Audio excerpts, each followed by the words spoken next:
السلام علیکم ورحمۃ اللہ وبرکاتہ۔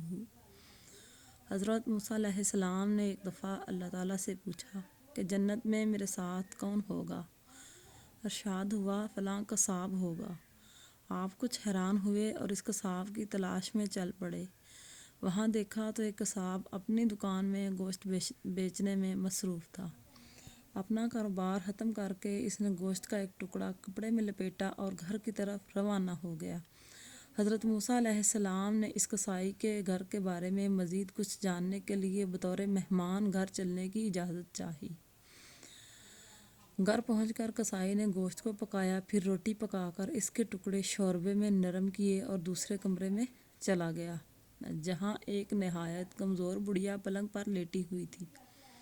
قصاب نے بمشکل اسے سہارا دے کر اٹھایا اور ایک ایک لقمہ اس کے منہ میں دیتا رہا۔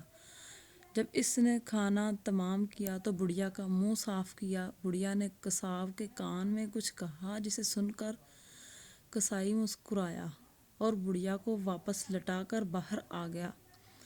حضرت موسیٰ علیہ السلام نے جو یہ سب کچھ دیکھ رہے تھے، آپ نے قصاب سے پوچھا یہ عورت کون ہے اور اس نے تیرے کان میں کیا کہا جس پر تو مسکرا دیا؟ قصاب بولا اے اجنبی، یہ عورت میری ماں ہے۔ گھر پر آنے کے بعد میں سب سے پہلے اس کے کام کرتا ہوں۔